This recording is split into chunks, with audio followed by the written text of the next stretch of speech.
கோவை மாவட்டத்தில் சட்டவிரோதமாக ஊடுருவியுள்ள வங்கதேசத்தைச் சேர்ந்தவர்களை உடனடியாக வெளியேற்ற வேண்டும் என கோரி பாரதிய ஜனதா கட்சியினர் மாவட்ட கலெக்டரிடம் மனு அளித்துள்ளனர்.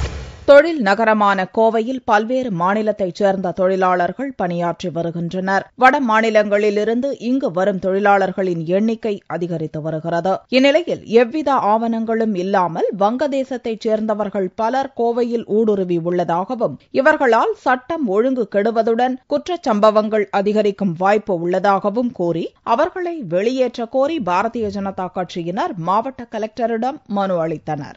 கோவை மாவட்டத்திலே வங்காளதேசத்தைச் சேர்ந்தவர்கள் மேற்கு வங்கத்திலிருந்து வருகிறோம் என்று இங்கு வந்து குடியமர்ந்து வேலை வாய்ப்புகளிலே சட்டவிரோத செயல்களில் எல்லாம் ஈடுபட்டுக் கொண்டிருக்கிறார்கள். தீவிரவாதிகளும் அவர்கள் போர்வையிலேயே வந்து கொண்டிருக்கிறார்கள். கோவை மாவட்டத்தை பொறுத்தளவு 20,000க்கும் மேற்பட்ட வங்காளதேச நாட்டவர்கள் இங்கு குடியிருக்கிறார்கள். இவர்கள் வெளியேற்றுவதற்காக 2005 ஆண்டிலிருந்து பாரதிய ஜனதா கட்சி போராடி கொண்டிருக்கிறது.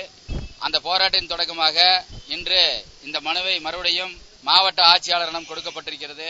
வடகிழக்கு மாநிலங்களான அசாம், திரிபுரா ஆகிய மாநிலங்களில் ஊடுருவியுள்ள வங்கதேசத்தைச் சேர்ந்தவர்கள் 15 நாட்களுக்குள் வெளியேற வேண்டும் என்று அம்மாநிலத்தைச் சேர்ந்த பாரதிய ஜனதா எம்பிக்கள் எச்சரித்துள்ளனர். அதன் எதிரொலியாக தமிழகத்திலும் வங்கதேசத்தைச் சேர்ந்தவர்களை வெளியேற்ற அக்கட்சியினர் நடவடிக்கை மேற்கொண்டுள்ளதாக கூறப்படுகிறது.